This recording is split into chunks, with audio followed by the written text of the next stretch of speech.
What's up, everyone? Welcome into Stadium Drive Week 9. Will Ford here on the Storied Rivals Podcast Network. Whether you're watching on Facebook or YouTube or listening on Spotify or Apple Podcasts, thanks so much for making us part of your day and a part of your high school football Friday. So this week, it might be the biggest week of the regular season for Stadium Drive because it's Rivalry Week and it's the Sheridan Generals taking on the Tri-Valley Scotties. This is one of, if not the biggest rivalry in this area as far as high school football is concerned ever. And if you look back at this rivalry, first, both of these teams, Tri-Valley 6-2 through 8 weeks, and Sheridan is 8-0. But if you look at the last 24 matchups dating back to 1999, it's been an even split, 12-12. Sheridan, dominated the first handful of matchups. Then Tri-Valley's won 7 of the last 10, but 2 of the last 3 have went to the Generals. So it's been back and forth, even split. Both of these programs are historic and have been so good. And we've got another edition coming your way this Friday here on Stadium Drive. And this game, it's big because it's big not only because it's a rivalry, but because there's always something to play for both of these teams.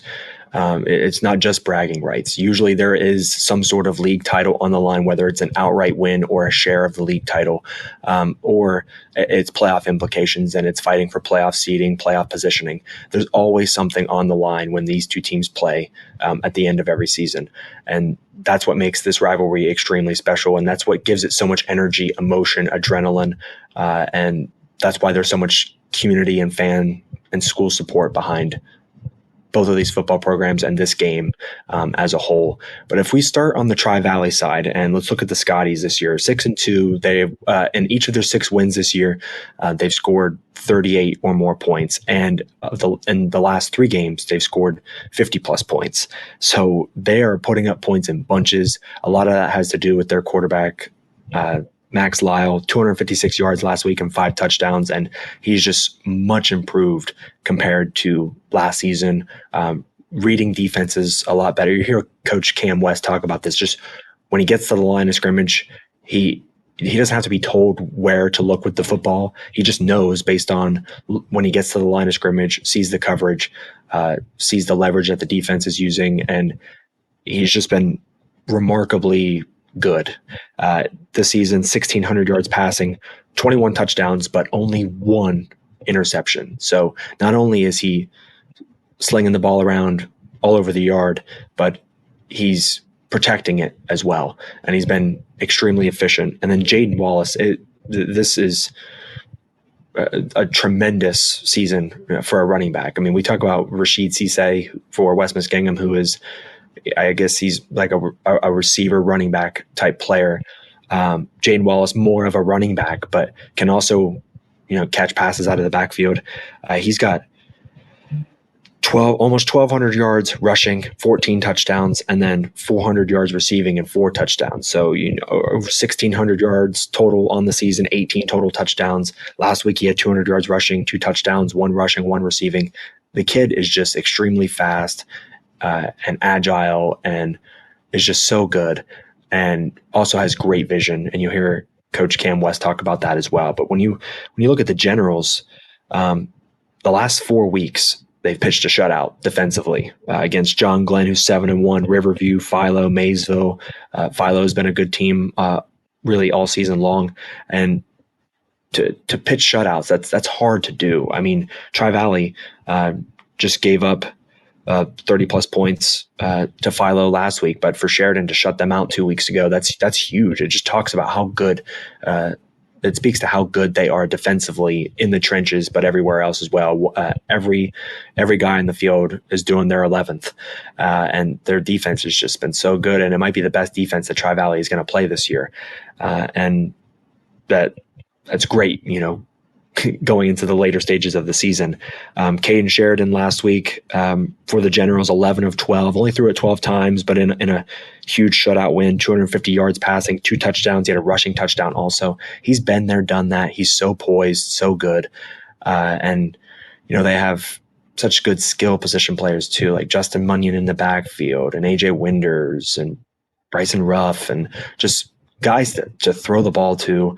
And they've been playing so well offensively, defensively. Like Sheridan's just got such a strong arm. Caden Sheridan does, and this might be the best edition of this rivalry yet. And I feel like we probably say that every year, but this one's big. And of course, league title implications on the line. Whoever wins this game is really in the driver's seat, and obviously both of these teams are firmly in the mix for the playoffs. So there's not too much debate there. You know, whether a team wins or loses, both of these teams are going to be firmly in position as far as the playoffs are concerned. But this is so exciting, man. We're really looking forward to it. Let's start with the visiting team, the Tri-Valley Scotties head coach Cam West, talking about his running back Jayden Wallace, his quarterback Max Lyall, and getting ready for the Sheridan Generals team, who's been so good in the trenches defensively. Then we'll follow it up with Paul Culver III, talking about how to stop Jayden Wallace, how to stop Max Lyall. And also, I feel like he just kind of wears his emotion on his sleeve as far as just football, talks about the emotions surrounding this rivalry. So does Coach Cam West. The energy, the emotion going into rivalry week. How do they feel about this game each and every year? But we'll start with head coach Cam West. Then we'll move into Paul Culver III. So thanks so much for joining us here. We'll be live at Sheridan High School Friday night for this game on Stadium Drive at 6 o'clock. So we can hype up this game, this huge rivalry, and that'll be on Facebook, Twitter, and YouTube. So thanks so much for joining us. This is Stadium Drive. Here is head coach Cam West, and then we'll follow it up with Paul Culver III.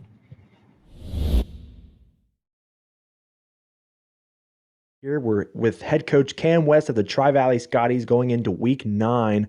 And I can't believe that we're this far into the season. We've only got a couple weeks of the regular season left. But coach, this is, first of all, I appreciate your time joining the show today. But this is the biggest game of the regular season, at least for you and your squad. It is every year, taking on the Sheridan Generals.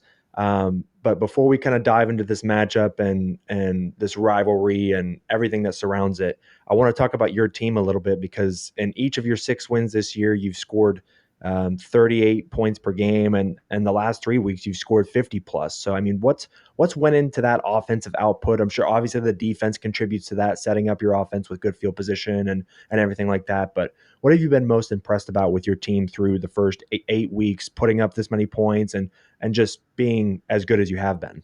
Yeah, I think first of all, we're taking care of the football. Quarterbacks making really good decisions, putting us in good spots.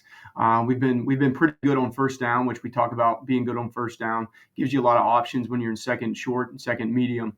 In the offseason, we really sat down and focused on how we were going to kind of get the running game going. That's something over the past 3 years we really haven't found something that we're good at. So it's kind of just been a grab bag. We've tried every run scheme in the book.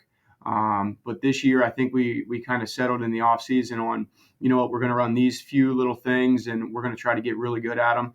And obviously up front, it's a lot simpler for those guys. So I think they have improved just in the understanding of what we want to do in the run game, get downhill quick.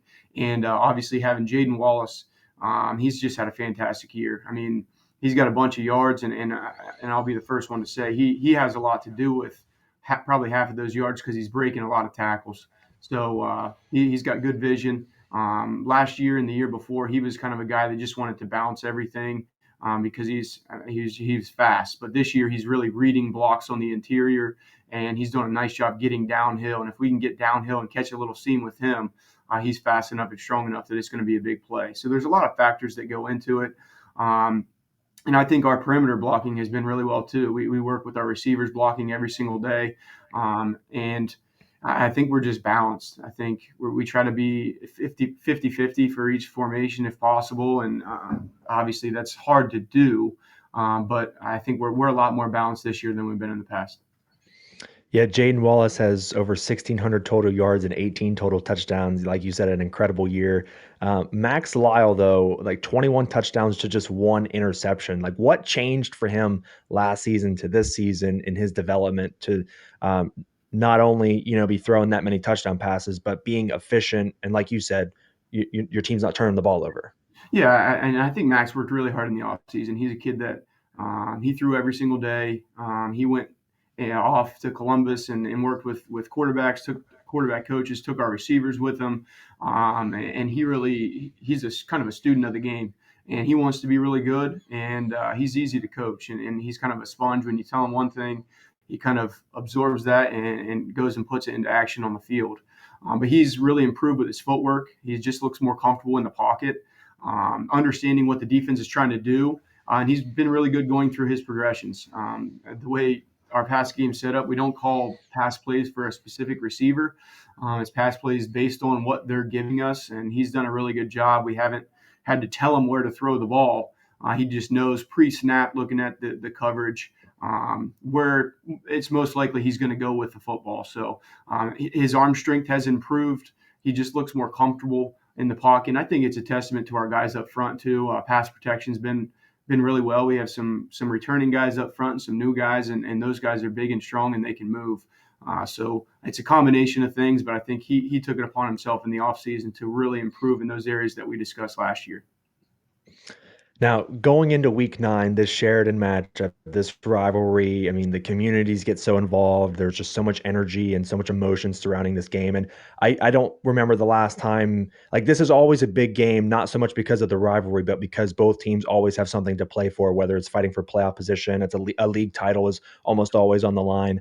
I mean, what's the energy like for you when you come into this week? Because obviously you were a player for this Tri-Valley program, and then you've been, a coach for so long, whether you're on the staff or taking over as head coach or what, like, what's the energy like for you when you enter this Sheridan week, knowing how much is on the line, but then just all the emotion and the adrenaline that surrounds this kind of matchup once you step on the field? Yeah, this game is special to me. Like you said, I've been a part of a bunch of these games, whether it be a player or coaching in them. And I think what makes this week so special is growing up when I was young and started playing football in middle school and gotten into high school. I mean, Sheridan was the standard, and they kind of put the MVL on the map. And Sheridan's been good for a long time. And our goal when I was a freshman and sophomore in high school, when Coach Buttermore got here, was we've got to find a way to beat Sheridan, and they were the standard, and that's what we wanted to be. So we kind of finally figured that out, and like I said, since then it's just been two great teams battling every single week, and there's always a lot at stake during this game, and I think it goes back to I have a lot of respect for Sheridan.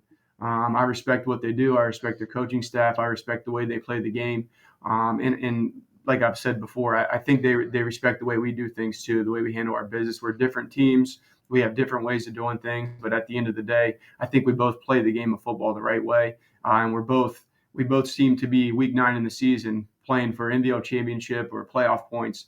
So I think just that mutual respect between the programs makes this game really special. Yeah, I mean, we could spend all day talking about the history of the rivalry and everything that goes into it, but like just looking at the last 10 years, your squad, Tri-Valley's won 7 of the last 10, but Sheridan's won 2 of the last 3 years. But talk to me about this Sheridan team this year, because obviously every year is different. I mean, the last 4 weeks they've shut out their last 4 opponents: John Glenn, Riverview, Philo, Mazo, and a couple of those teams, like John Glenn's 7-1. They're a pretty good football team, and things like that. Like, how do you prep for a team whose defense is as good as it is? It's probably the best defense that you're going to play all season long. They're so good, but then on offense, like Caden Sheridan's just such a good signal caller, and they've got great skill positions. They're great up front, offense and defensively. They're really just well rounded. What are you looking for matchup wise this week? What's the game plan? I mean, obviously, I'm sure at some point during the game plan kind of goes out the window with all the emotion and adrenaline late in the game and everything. But how do you prep for this team this year? Well, I think speaking on Sheridan's offense, they're always hard to handle. This year, probably a little bit more difficult than normal because Sheridan on offense is a lot more balanced than Sheridan teams of the past. I mean, they typically want to wear you down, and they're big and physical up front. And they want to run the football, but this year, I mean, their quarterback, he's what we call a dude.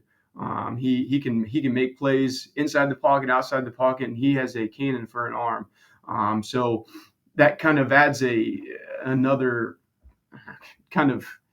It's just difficult to defend a kid like Caden Sheridan when he's so experienced. He seems to always make the right play. So defensively, we're gonna have to strap up and play. Sheridan's defense, speaking on their defense, they're always, I mean, historically, they're good. And game planning for a team that's really good is difficult because when you watch the film for Sheridan, it's they've got 11 good players on the field, and it's not like we can set and say, hey, we're going to attack this kid because they're all good across the board. So we're really focused on us this week and doing what we do and trying to get better at the little things that we're going to have to be good at to beat a really good team. Because I mean, watching the film, we've scored some points offensively, but there's still things that we're doing wrong. And obviously, it comes down to in big games, you got to take care of the football on offense. We want to control the ball, try to keep Caden Sheridan off the field. I think is going to help us defensively if we can keep him off the field. So they're a tough team to prepare for. They're 8-0 for a reason. They do a nice job in preparation each and every week. Their coaches get them ready to play. So it's going to be a challenge, but our kids are excited. Well, we're really excited to watch. I mean, this is the biggest game of the year in this area, and it has been for such a long time. But I really appreciate you taking the time today to talk some football for a few minutes. And best of luck, and go get another league title, get back to the playoffs, man, and continued success. Hey, thank you very much. Sweet. All right, we're here with head coach Paul Culver of the Sheridan Generals ahead of Week 9, and it's honestly probably the most exciting week of the regular season, at least, because it's rivalry week and it's the Sheridan Generals taking on the Tri-Valley Scotties. And Coach, I really appreciate your time joining the show. Before we dive into this huge game, this rivalry this week in Week 9, your team over the last 4 weeks posted 4 shutouts in a row against John Glenn, Riverview, Philo, Maysville. I mean, what's the level of confidence that you have in your guys right now? Because obviously you're playing well on both sides of the football, and you're not allowing teams you're not giving teams any ground at all, and you're shutting them out. You're putting up points. I mean, what's the story, and what's the level of confidence you got in your guys as you approach these later stages of the season, and getting ready for the playoffs? I think it's the word that pops in my head is trust. We trust our staff, the interworkings of our staff completely. So if you have a defense that has to come along kind of early, you have 3 returning starters from last year's team, and all of a sudden now this year you've got 8 new starters. That means, and you got to bring along early, but you trust your staff completely. They trust each other. That the defensive line's not worried about what the linebackers are doing, what the flat defenders are doing, what the deep thirds are doing. They trust each other, and then the kids trust their coaches. That's a culture that my dad built. They know that the proof is in the pudding. And so what's the old statement? Like, it's like Novocaine, just give it time, it'll take effect, right? Like, Yeah. somebody said that about their football team, like the option, I believe it was a long time ago. My dad used to say it. So with enough time, our defensive staff and our kids, we're going to find success. Now, we talked during the summer about like the start of every new football season. You always get goosebumps when you walk into the locker room and stuff like that, the weight room and all that. Now, is it kind of the same feeling when you get to this week of the season, you play Tri-Valley, and it's this rivalry that obviously both communities are just such a huge part of it, obviously, and there's just so much emotion surrounding it each and every year, and there's league title implications, there's playoff implications. Like, is there a different energy surrounding this game than any other game? Like when you go into Tri-Valley week? Probably, yes, because I don't remember the last time the game didn't have significant implications.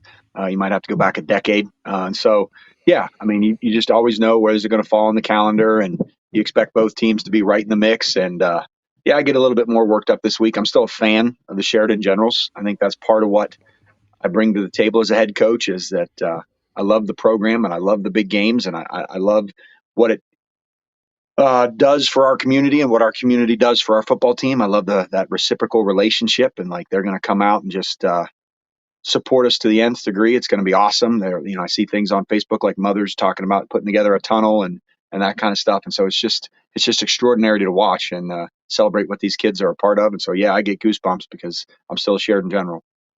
Now, we could spend, like an entire hour probably just talking about the history of this rivalry and everything. But if you just look at the last 10 years, Tri-Valley's won 7 of the last 10, but 2 out of the last 3 have gone to you, and you won your 20th league title. Like Sheridan won his 20th league title last year, which, I mean, Sheridan's been in the league the least amount of time, so to have 20 league titles, it's pretty special. But I mean, talk about this year, because obviously this year is a little bit different. Tri-Valley's got some returning faces, like Max Lyall, their quarterback. He's playing really well, and he's just another year wiser, another year older, and another year more skilled and experienced. But then like this Jayden Wallace kid as well, he's just so explosive, and it's kind of just been the coming out party for him this year. I mean, he had over 200 yards rushing and 2 touchdowns last week, one on the ground, one through the air. I mean, like their offense is just extremely talented. So what goes into prep for Lyall, but also this Wallace kid he's just a dynamo offensively. Absolutely. So I think when you run a spread offense like they do, and you have a quarterback that can hit all the targets sideline to sideline and 50, 60 yards down the field, that stresses a defense. But then to know that they have the home run threat that's always in the backfield and run the ball, but then like slipping out and catching screens. You said he had a touchdown catch last week. That screen was, I just thought, oh man, not too many defenses are stopping that. Because what it does is it forces you to make tackles in space. That's the biggest evolution of the game of football that people don't fully understand, is that the spread offense, the passing game evolved, but what the passing game really created was the lateral passing and the vertical passing. Yes, but the lateral passing creates space tackling. The defenses have to run sideways and make tackles instead of just playing what my dad used to call phone booth football. Just pack it in and we'll just be whoever's tougher. And so tackling someone in open space is impossibly hard, especially an athlete like what you're talking about that they have. And they have multiple athletes like that. So we have to fly to the football. We have to gang tackle. We have to get off blocks because, basic math, 11 defenders, 11 offensive players, quarterback probably isn't blocking anybody, running back's running the ball. So they got 9 blockers on 11. So you have a chance, depending upon scheme, to get one person free to the ball carrier. But a kid like that takes 2 or 3. And so somebody's getting off a block. Right. Now, at what point, because I mean, you've been around the block, you've played this game so many times and everything, and like emotion just kind of takes over at a certain point. Like, at what point during the game does the game plan just kind of go out the window, and it's just you're running on pure emotion, and you're feeding off the energy from both crowds, and obviously there's a lot of luck involved when it comes to a rivalry game as well. Like, at what point does the game plan just kind of obviously you stick to it in the first half, but then like second half, things get tight and the emotions there and there's so much pressure. Like, at what point does the game plan just kind of go out the window and you're just running on pure emotion and adrenaline? 100%. Last year was a key case in point. Like our go-ahead touchdown was Reed Packer creating with his feet and finding an open receiver, and that's not on the script. I think if the other team is well prepared and well coached, so Tri-Valley, check, right? They're going to be able to counterpunch and give and take with what you do. And I'd like to believe we do the same. And so at some point, there's going to be, unless there's a wide gap in ability, there's going to be some type of a stalemate in terms of preparedness and, skill level. And so then at some point, somebody has to, what we call make a play. We talk all the time about do your job. And then the type of guys that do their job all the time, what that gives them is then a freedom because they know they're going to do their job. Can they start then making plays? So it's one thing for a defensive lineman to close down and to like close his hole. It's another to destroy the block that's coming for him and make a tackle. That takes another level of play. And so in the big games, a quarterback that extends a play, a receiver that breaks a tackle, a running back obviously that breaks a tackle, a defensive lineman that sheds a block and the tailback help and makes a sack, a linebacker that sniffs out a screen. You have to make plays, and none of that is scripted. Doesn't mean that you haven't talked about it. Doesn't mean that you haven't tried to rep it, but in the end, it's going to come down to kids that make plays. You're like, oh my goodness, and it's going to go in a highlight reel, and you can't manufacture that.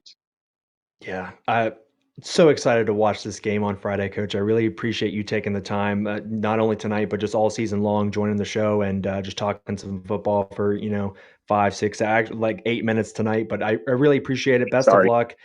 Go get to no. This is great. I love talking. Like, could talk as long as we want to. But I really appreciate it. And go get league title number 21 and playoffs, just continued success and everything. But I really appreciate you taking the time tonight and all season long.